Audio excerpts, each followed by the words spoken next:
Today on the Pipeline Vlog, I've been thinking. Lots of superhero movies in the last 15 years, and what we expect from them has changed. The current generation of superhero movies goes back probably to 2000-2001, when the X-Men movie came out, followed by the SpiderMan movie.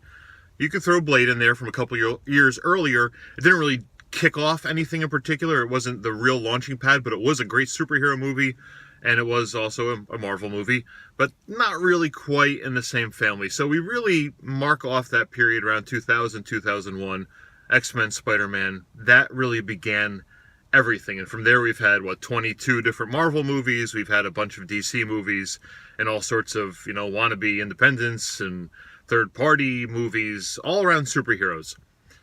But for the movies based on superheroes of our childhoods, or characters who've been around for 50, 60 years or more in some cases, our expectations for what those movies have, I think, has changed a lot. And I don't think we really talk about it that much because it's just one of those things that change over time. As we've gotten more of these movies, our expectations for them have changed. The number one thing that happens whenever a superhero movie comes out, that happens to me at least, from a non-comic book reading friend or someone at work who's also seen the movie, the first thing they used to ask me, that doesn't happen as much anymore, but the first thing traditionally they asked would be, so is what happened in the movie really what happened? And what they mean is the movie a complete adaptation of the comic book? Did it follow the same story beats?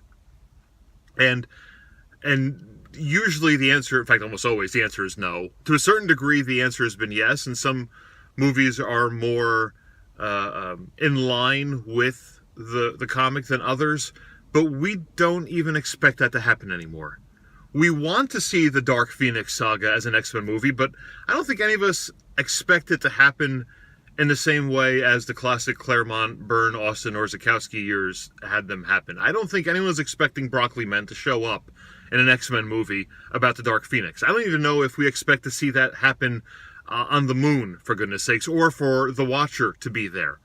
These are all things that, if they don't happen now, we wouldn't be disappointed as long as the movie was good. 15 years ago, if that had happened, if they produced a Dark Phoenix movie, and not quite X-Men 3, I think that was, The Last Stand, I believe, but if they had gone a full-out Dark Phoenix story without all those elements, people would be up in arms that it's not really the story, that they don't follow the same story beats, they don't have the same characters, they're not wearing the same costumes. Remember when that was a big thing? The big thing used to be Spider-Man's organic web shooters. Now, when there's a new Spider-Man, as there is every 5 or 6 years apparently from Sony, do you even ask if the web shooters are organic or a thing that clamps onto the wrist? No. In fact, think about SpiderMan Homecoming. What kind of web shooter did he have? Now, we can remember he was making the web shooter fluid in school. He had some hidden underneath the locker, so clearly it's a mechanical device attached to his wrist, but how much do we care that his costume was given to him by Tony Stark and does all these amazing, crazy, futuristic things that almost, you expect an Iron Man costume to do. Now, Spider-Man's costume can do it. And not only that, but it can control how the web shooter fluid works. So look, I don't care. The tiny speck details on these things, technically how it all works, doesn't bother me. But our expectations of movies have changed. We don't care anymore that the costumes they're wearing aren't the same color, the same material, or even the same look. We've finally gotten over the point where not seeing real human beings in a movie wearing yellow spandex is not a disappointment. Because back in the day, that was. Thankfully, I think we've matured a little bit as viewers and have come to realize that movie adaptations are not one-for-one things. Now, you still have your Watchmen movie, for example, which gets a lot closer. Even your original Sin City movie, I never saw the second one, so I don't know how close that came to the comics. That came out, right? Yeah, I think it came out and died pretty quick. But for the most part, we understand that a movie is a movie. It's a separate thing from a comic book, the same way, I guess, that a lot of people expect video games to be different, or, TV series, or, Netflix series, that kind of thing.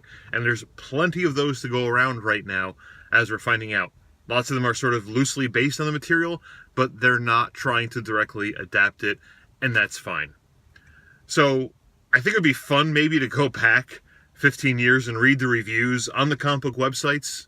In fact, I may even go back and try to read what I wrote in Pipeline back in the day about the original couple of Spider-Man movies, the original couple of X-Men movies, God forbid, maybe that Fantastic Four movie, to see what people were saying back then, what their expectations were for comic book superhero movies, as opposed to what they are today, when we'll take anything as long as it's good. And I think that's a healthy progression of our opinions and our expectations, especially as far as it goes towards the movie makers. We want something different. We want something a little more crazy. We want something that fits up on a big screen in real life with CGI and real human beings all at the same time. And that's a good thing. So that's just what I'm thinking about today when it comes to the way our expectations of movies has changed over the years.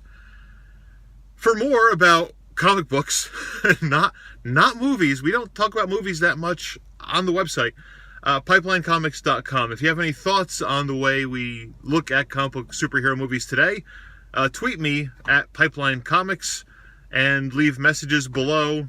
This is YouTube, so leave messages below here, and I'll respond to comments because I like doing that kind of thing because I don't get that many, so it's great.